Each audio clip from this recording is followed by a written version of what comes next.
مرشد Urdu professor M رضا سے ہمارے ساتھ جڑنے کا شکریہ۔ ہمارے اس کے علاوہ دیگر الیکٹرانک چینلز میں سے منڈی بہدین T V, Mandi Bahauddin H D T V, Phalia T V, mentor English, mentor Arabic, mentor Turkish, Jamia Darul Uloom شیخ الاسلام اور مونٹیسری کلب تخلیقات عالمی اطفال بھی ہیں۔ سبسکرائب کرنے کا شکریہ۔ میری تمام آن لائن فیملی، میں آپ سے بہت خلوص اور محبت کرتا ہوں۔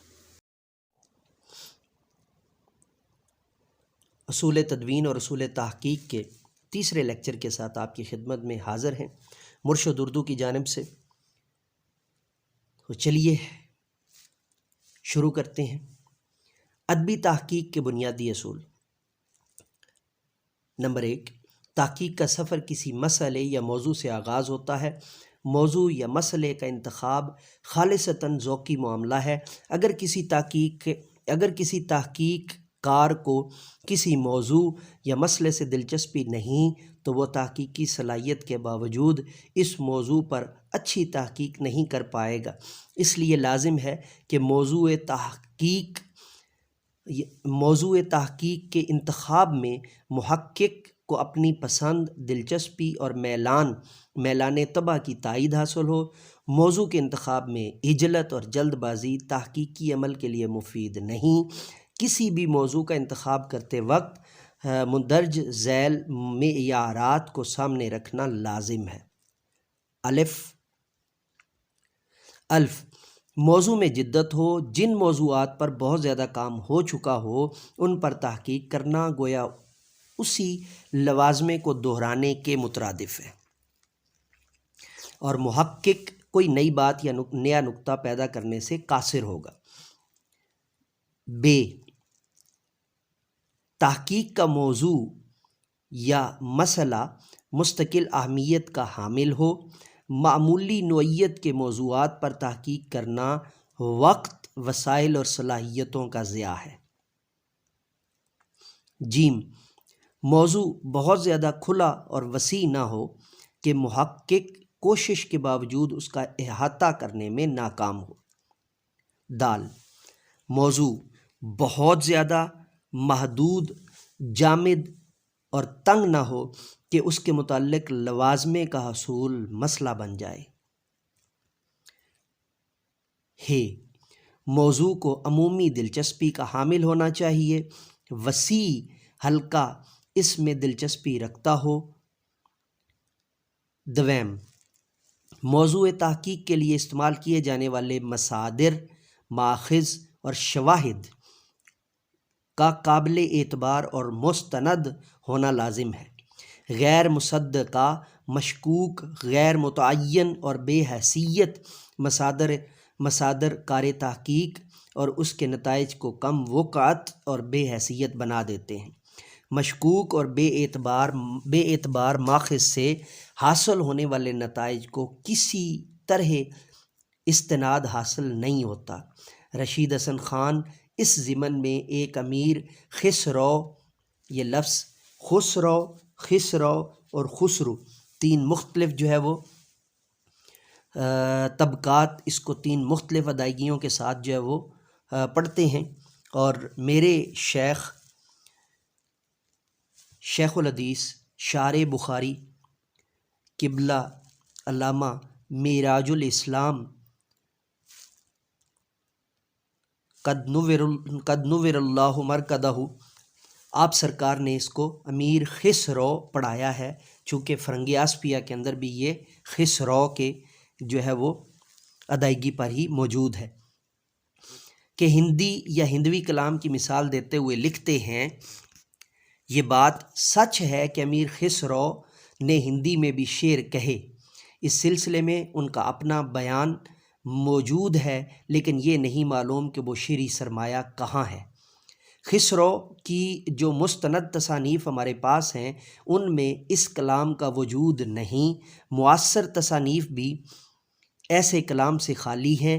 اب صورتحال یہ ہے کہ بہت سا کلام ان سے منسوب کیا جاتا ہے، دوہے، پہیلیاں، کہہ مقرنیاں وغیرہ، مگر آج تک کسی شخص نے ایسی کوئی سند نہیں پیش نہیں کی ہے جس کی بنا پر اس کلام کا انتساب صحیح مانا جا سکے۔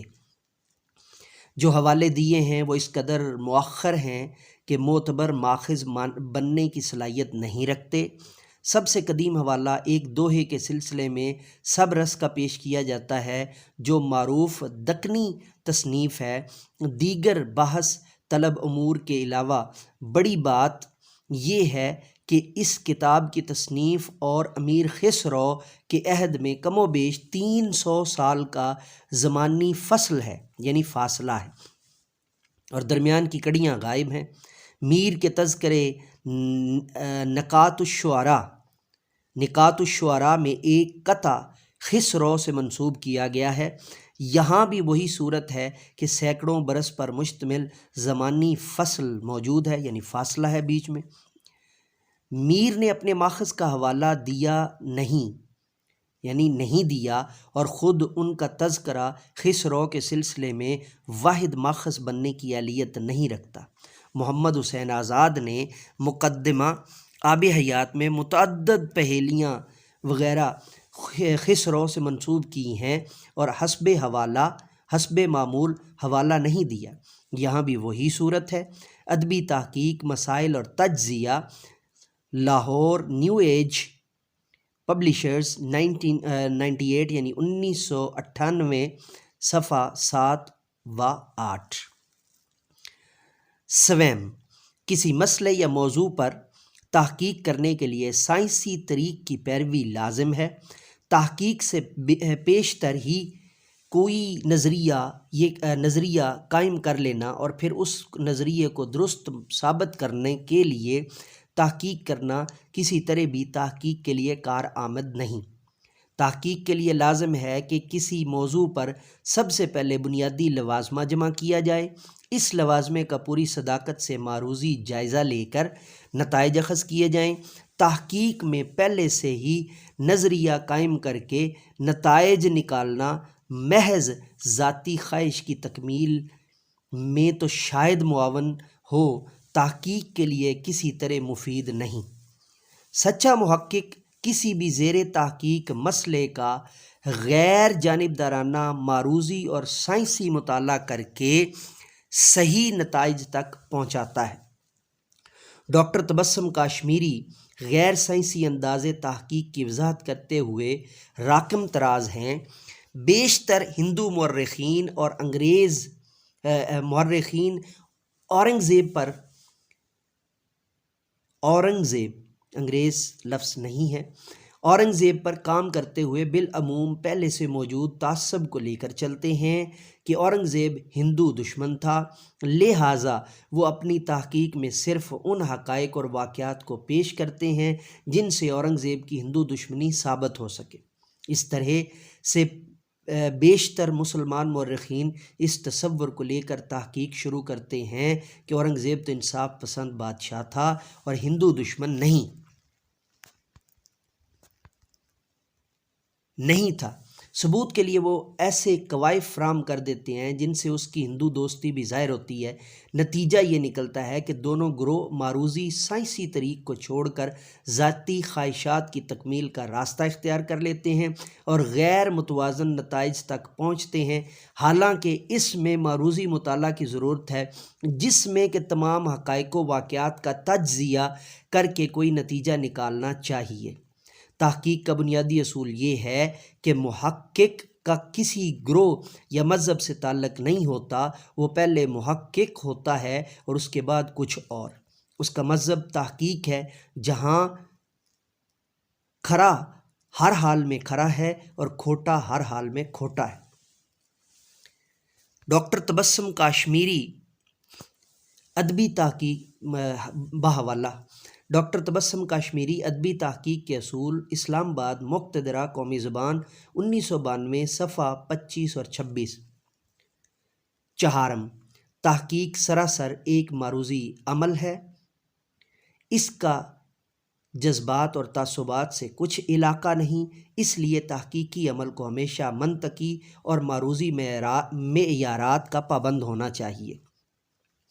وہ تحقیق کار جو اپنے تعصبات اور جذبات کو اپنے تحقیقی کام میں شامل کرتے ہیں، ان کی تحقیق مشکوک ہو کر پایہ ثقات سے گر جاتی ہے۔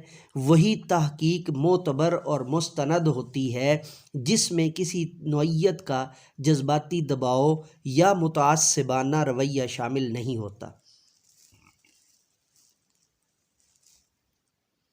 اس تحقیقی اصول کی صراحت کرتے ہوئے ڈاکٹر تبسم کاشمیری لکھتے ہیں،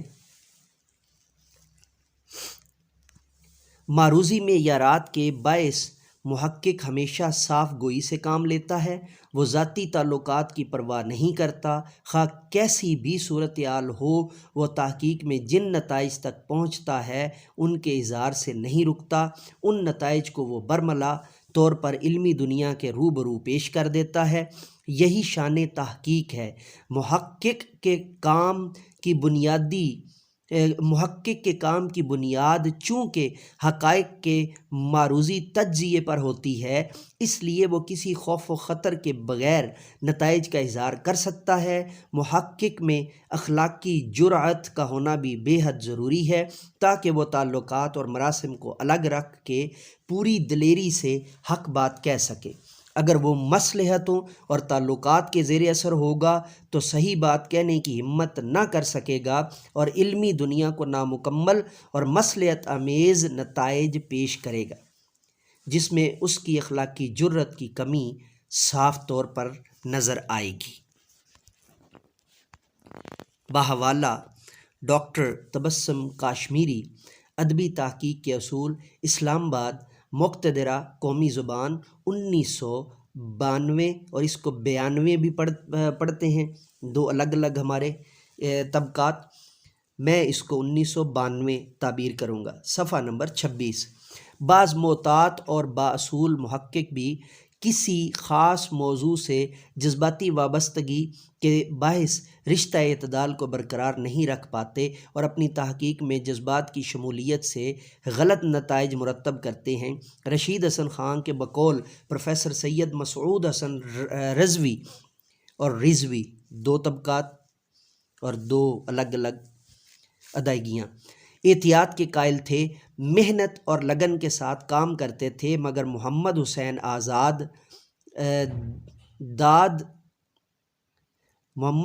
آزاد، دادر، واجد علی شاہ